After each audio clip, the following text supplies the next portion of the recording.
तो आज की इस वीडियो में हम कंप्लीट स्ट्रैटेजी डिस्कस करने वाले हैं and even the last minute tips and tricks जो कि आपको सच में बहुत ही ज़्यादा हेल्पफुल रहने वाली है। ठीक है, तो बिना किसी देरी के लेट्स गेट स्टार्टेड।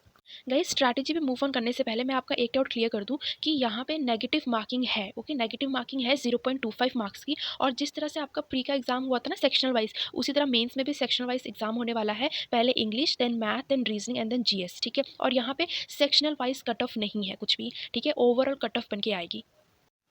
सबसे पहले हम बात कर लेते हैं हमारे इंग्लिश के सेक्शन की। उसमें 25 क्वेश्चंस रहने वाले हैं 25 मार्क्स के, और 20 मिनट्स आपको मिलेंगे। तो आई थिंक ये टाइम जो है ना, ये इनफ है इंग्लिश के सेक्शन के लिए। आपका अगर टाइम जाता है ना, तो सिर्फ रीडिंग कॉम्प्रीहेंशन में जाता है कि आपको पूरा पैसेज रीड करना है, उसके बाद आंसर देने हैं। तो ये रीडिंग में थोड़ा टाइम जाता है, तो ये टाइम जो है ना इनफ है आपके लिए। देखो, अगर बात करूँ मैं रीडिंग कॉम्प्रीहेंशन की, तो रीडिंग कॉम्प्रीहेंशन में सबसे पहले क्या करना, आप रीडिंग कर लेना पहले। ठीक है, क्योंकि अगर आप क्वेश्चंस पे जाओगे ना कि मैं पहले क्वेश्चंस देख लेता हूँ पूरा एक, मतलब कि बस देख लेता हूँ क्वेश्चन की कैसा क्वेश्चन है इसमें, और वो कीवर्ड्स ढूंढ के मैं आंसर मार्क कर देता हूँ। तो ऐसे क्या होता है ना, ऑनलाइन एग्जाम में ये चीज़ फॉलो नहीं हो पाती यार। कितनी बार आप क्लिक करोगे, आगे आगे बढ़ोगे, फिर वापस से आप पैसेज पे आओगे। ठीक है, तो ये टाइम जाता है थोड़ा। तो क्वेश्चंस पे नहीं, पहले आप पैसेज ही रीड कर लेना, उसका पूरा एक कॉन्सेप्ट समझ लेना कि क्या ये बात कर रहा है। ठीक है, किस टॉपिक के रिगार्डिंग ये रीडिंग कॉम्प्रीहेंशन है। और नेक्स्ट अब बात करते हैं हमारे ईडियम्स एंड फ्रेजेस की और सिनोनिम एंटोनिम्स। इन सब में अगर आपको एज इट इज आंसर पता है तब तो वेल एंड गुड है भाई। लेकिन अगर नहीं पता ना, तो प्लीज़ ऑप्शंस को एलिमिनेट करने की कोशिश करना, क्योंकि ऑप्शन से आपका ना आधा काम कर जाएंगे यहाँ पे। ठीक है, और देखो अभी जो आपके पास टाइम बचा हुआ है ना, इसमें प्लीज़ आप एरर्स के रूल्स वगैरह पढ़ लो। और इंग्लिश में और इससे ज़्यादा कुछ मत करना। ठीक है, मॉक वगैरह भी मत लगाना। अभी बस जितना आपके पास टाइम बचा है उसमें आप एरर्स की प्रैक्टिस कर लो। एरर्स की मतलब कि उसके जितने भी रूल्स आपने प्रिपेयर किए हैं वो आप रूल्स अच्छे से पढ़ लो। और प्लीज़ तुक्के मत लगाना, इंग्लिश में तुक्के वाले काम मत करना। गाइस, अब हम बात कर लेते हैं मैथ्स की। मैथ्स में यार तुक्के तो लगाने वाली चीज़ होती नहीं है। कि लगाते हो आप? लगाते हो क्या? नहीं, मत लगाना। ठीक है, तुक्के मत लगाना कि जैसे मान लो आपका आंसर आया और ऑप्शंस में कहीं आस-पास का आंसर आ रहा है, तो लेकिन तुक्के मत लगाना इसमें। ऐसा फॉलो नहीं हो पाता बिल्कुल भी। ठीक है, हो सकता है आपने रूल्स ही वहाँ पे गलत लगाए हों, है ना? जो भी आपका कॉन्सेप्ट वही गलत फॉलो किया हो आपने। तो तुक्के मत लगाना। अगर आंसर आ रहा है तो आंसर करना, नहीं तो स्किप कर देना। ठीक है? और देखो, और एक और इम्पॉर्टेंट चीज़, जैसे मान लो आपके मैथ्स में ना जो टॉपिक आपने नहीं कवर किया है, मतलब नहीं प्रिपेयर किया है, उसके रिगार्डिंग वहाँ पे कोई क्वेश्चन अगर आपको दिखा, तो आप उसको ना, मतलब बस देखते ही आपको पता चल जाता है कि हाँ ये वाला वो टॉपिक है जो मैंने कवर नहीं किया है, तो उसको पढ़ने में भी अपना टाइम वेस्ट मत करना, आगे बढ़ जाना। ठीक है, और फिर जब आपका हो जाएगा ना, जितना भी आपको आता है वो हो जाएगा, उसके बाद जितने भी मतलब ईजी वाले थोड़े से हैं जो आपने प्रिपेयर नहीं किए बट आपको लगता है कि शायद मैं कर ही पाऊँ, तो उस पर मूव ऑन करना। ठीक है, अब बात कर लेते हैं हम अपना रीजनिंग सेक्शन की। तो रीजनिंग के लिए ना यार देखो, रीजनिंग में क्या होता है ना, जो भी आप क्वेश्चन को कर रहे हो, ठीक है, एक बार ना उसमें देख लेना कि ये जो क्वेश्चन है, पर्टिकुलर क्वेश्चन, जैसे मान लो कोई बड़ा सा क्वेश्चन है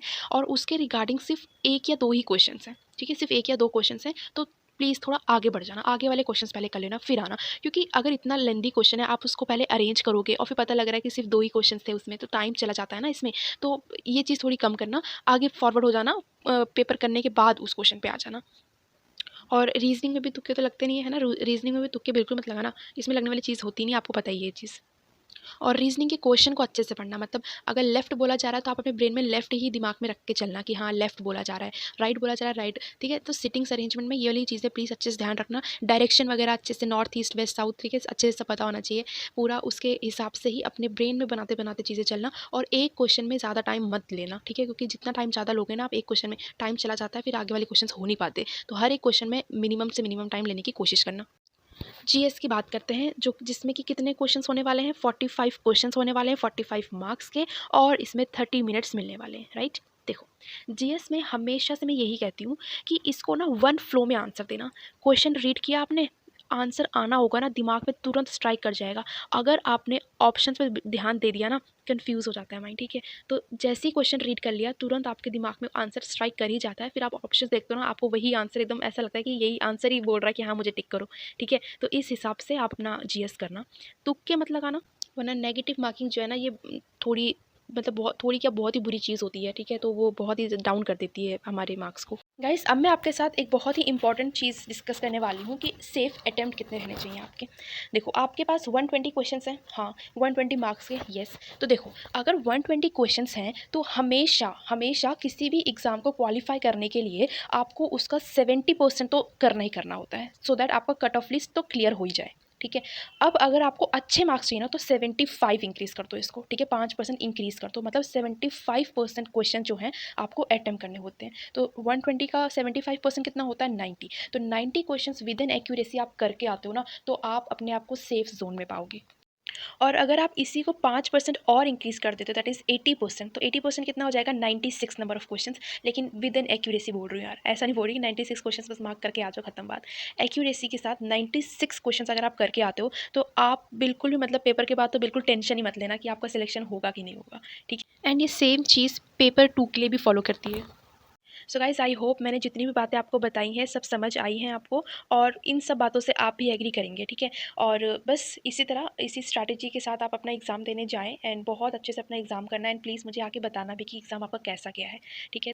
so I am ending this video and I wish you all the very very best for your exam. आप सिर्फ और सिर्फ एक स्टेप पीछे हो अपने जॉब से, ठीक है। जब आप एग्ज़ाम सेंटर के बाहर निकलो तो आपके मन में तसल्ली होनी चाहिए, एक सेटिस्फैक्शन होना चाहिए कि हाँ मैंने एग्ज़ाम दे दिया है, ठीक है। वो सेटिस्फैक्शन तभी मिलेगा जब आप एग्ज़ाम में अपना 100% दे के आओगे, तो अपना 100% देना। Okay, so thank you so much and once again all the very best.